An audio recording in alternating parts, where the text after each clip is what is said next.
17 दिसंबर 2016 को social media पर एक उद्यन नाम का लड़का एक पोस्ट करता है जिसमें वह लिखता है कि आकांक्षा मेरी ज़िंदगी है। किसी ने उसे पिन भी चुभोया तो मैं उसके दिल को तलवार से चीर दूंगा। इस पोस्ट में आकांक्षा के साथ उसकी एक तस्वीर भी थी।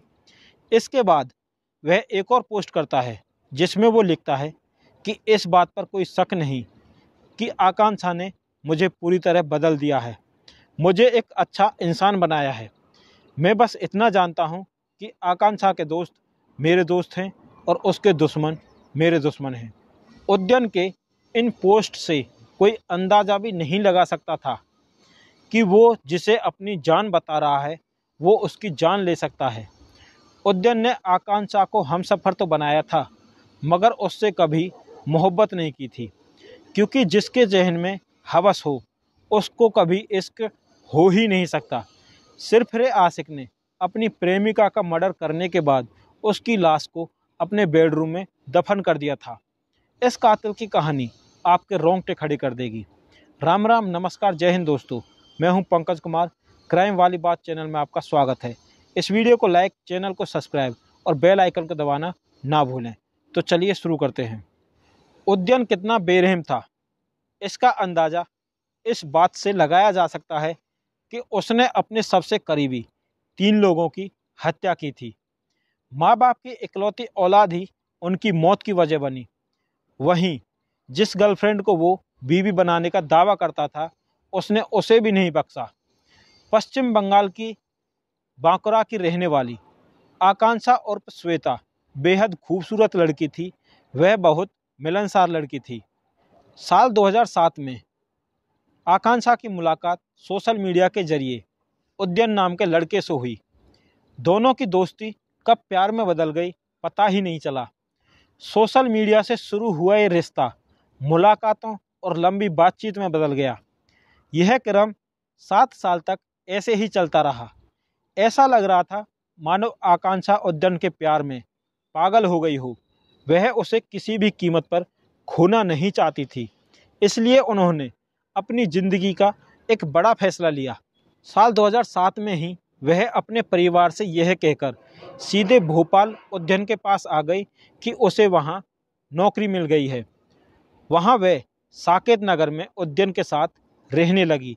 लेकिन इस दौरान उसने अपने परिवार वालों को बताया था कि वह अमेरिका में काम कर रही है। उसकी बात से परिवार वाले बहुत खुश हुए। उन्हें लगा कि आकांक्षा ने बड़ी सफलता हासिल कर ली है। लेकिन उन्हें इस बात का अंदाज़ा नहीं था कि उनकी बेटी के साथ क्या होने वाला था। अचानक आकांक्षा ने अपने परिवार से बात करना बंद कर दिया था। परिवार वालों ने काफ़ी प्रयास किया लेकिन कुछ पता नहीं चल सका। इसके बाद आकांक्षा के भाई ने उसका नंबर ट्रेस किया तो उसकी लोकेशन भोपाल से मिली। जब उसके परिवार को शक हुआ कि आकांक्षा भोपाल में उद्यन के साथ रह रही है, तभी से उसके घर वालों को उसकी चिंता सताने लगी। जब परिवार वाले हताश हो गए और उन्हें अपनी बेटी का कुछ पता नहीं चला तो उन्होंने थाने जाकर आकांक्षा की गुमशुदगी की रिपोर्ट दर्ज कराई। पुलिस मामले की गंभीरता को समझ रही थी। बांकुरा पुलिस टीम तुरंत भोपाल आई लेकिन उन्हें कुछ नहीं मिला। फिर भोपाल पुलिस की मदद ली गई और जांच आगे बढ़ी तो पूरे मामले का सनसनीखेज खुलासा हुआ।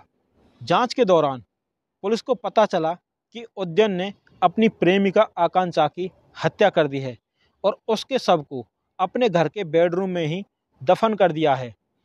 ऊपर से फ्लोरिंग भी करवा दी है। उनकी निशानदेही पर पुलिस ने शव के अवशेष बरामद कर लिए। बांकुड़ा पुलिस ने 30 अप्रैल 2017 को आरोपी उद्यन के खिलाफ केस डायरी समेत करीब 600 पन्नों की चार्जशीट न्यायालय में पेश की थी। 19 गवाहों के बयान और तमाम सबूतों के आधार पर कोर्ट ने उसे दोषी पाया और उसे उम्र कैद की सज़ा सुनाई। इसी जांच में पता चला कि उद्यन ने सिर्फ अपनी प्रेमिका का हत्यारा नहीं था, बल्कि उसने 2007-10 में अपने माता पिता की बड़ी बेरहमी से हत्या कर दी थी और उनके शव को घर के बगीचे में ही दफना दिया था। आरोपी उद्यन ने 13 साल पहले अपनी मां इंद्रानी और पिता वीरेंद्र दास की गला दबाकर हत्या कर दी थी। फिर उनके शवों को सेप्टिक टैंक के नाम पर गड्ढा खोदकर दफना दिया था। शुरुआत में पुलिस को लगा कि यह मामला आकांक्षा की हत्या तक सीमित है, लेकिन जब उज्जैन से पुलिस ने उसके माता पिता के बारे में पूछा तो वह ठीक से जवाब नहीं दे पाया। ऐसे में पुलिस को शक हुआ और फिर पूछताछ में उसने जो खुलासा किया उसने सभी को चौंका दिया।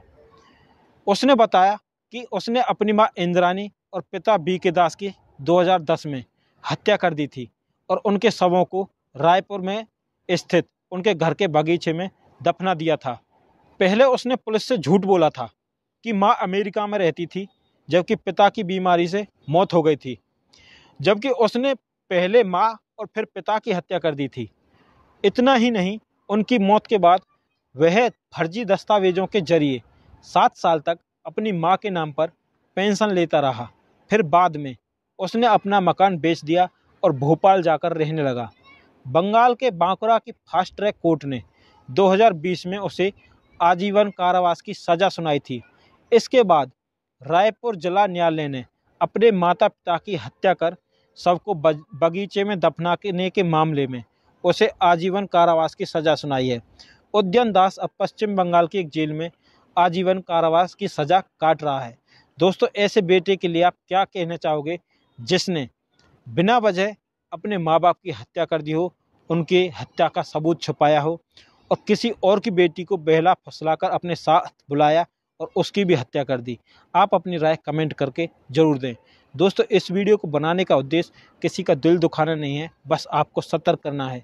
इस वीडियो को लाइक, चैनल को सब्सक्राइब और बेल आइकन को दबाना ना भूलें।